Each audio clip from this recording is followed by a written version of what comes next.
Audio Jungle.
ఇవాళ మేము Shri Chaitanya college of ఇన్స్టిట్యూషన్స్లో మేము బతుకమ్మ సెలబ్రేట్ చేసుకున్నాం.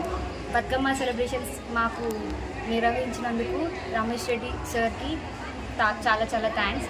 ఇంకా మన ప్రిన్సిపల్ సార్ జి వెంకటేశ్వర్ల సార్ గారికి కూడా చాలా థ్యాంక్స్.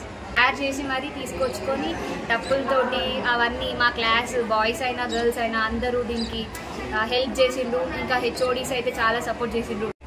శ్రీ చైతన్య కాలేజ్లో మేము బతుకమ్మ సెలబ్రేషన్స్ ఇలా జరుపుకుంటున్నాం. మా చైర్మన్, మా ప్రిన్సిపల్ అందరూ సహకారంతో ఇలా మేము ఎంత గ్రాండ్గా బతుకమ్మ సెలబ్రేషన్ జరుగుతున్నాయండి. ప్రతి ఒక్క డిపార్ట్మెంట్ నుంచి వాళ్ళ తరఫున ఒక్కొక్క బతుకమ్మలు వాళ్ళు ఎన్నో పూలతోని ఎన్నో వాళ్ళకి తోచిన ఒక పెద్ద పెద్ద బతుకమ్మలు చేశారు. అందరు మేడాలు అండ్ సార్స్ చాలా సపోర్ట్ చేస్తూ బతుకమ్మ చేయడానికి సపోర్ట్ చేశారు. చాలా యాక్టివిటీస్ మేము మా కాలేజ్లో చాలా బాగా జరుపుకుంటాము. అందులో ఇది ఒక బతుకమ్మ ఎంత బాగా సెలబ్రేట్ చేసుకుంటున్నామంటే హ్యాపీనెస్ మా ఫేసెస్లలో కనిపిస్తుంది. మేము చాలా ఎంజాయ్ చేసుకుంటా ఈ బతుకమ్మ సంబరం మంచిగా చాలా సంస్కృతంగా సెలబ్రేట్ చేసుకుంటున్నాము. ఇది మాకు చాలా ఇంపార్టెంట్ అన్నట్టు, అంటే చాలా హ్యాపీగా మేము జరుపుకుంటాము. పిల్లలకి ఇది చాలా అవసరం, ఎంజాయ్మెంట్ కూడా. అందులో మా కాలేజ్ అన్ని యాక్టివిటీస్లో చాలా బాగా పార్టిసిపేట్ చేస్తుంది. కాబట్టి మేము ఈరోజు బతుకమ్మ చాలా బాగా సెలబ్రేట్ చేస్తున్నాం. అన్ని డిపార్ట్మెంట్స్ వాళ్ళు, ఫార్మసీ అందరూ, ఎంసీఏ, ఎంబీఏ వాళ్ళు అందరూ చాలా రకరకాల పూలతో celebrate Sri Chaitanya college of ఇంజనీరింగ్లో ఫైనల్ ఇయర్ చదువుతున్న స్టూడెంట్స్. ప్రతి సంవత్సరం మా కాలేజ్లో మా చైర్మన్ రమేష్ రెడ్డి గారి ఆధ్వర్యంలో అండ్ మా ప్రిన్సిపల్ జి వెంకటేశ్వర గారి ఆధ్వర్యంలో ప్రతి సంవత్సరం మా కాలేజ్లో అంగరంగ వైభవంగా బతుకమ్మ పండుగ సెలబ్రేషన్స్ జరపబడతాయి. దీనిలో అన్ని డిపార్ట్మెంట్స్ వాళ్ళు కలిసి బతుకమ్మ చేసుకుంటాము. ఒక కుటుంబంగా మేము అందరం ఈ బతుకమ్మని చాలా గ్రాండ్గా సెలబ్రేట్ చేసుకుంటాము. ఇది మా ఐకమత్యాన్ని చాటి చెప్తుంది.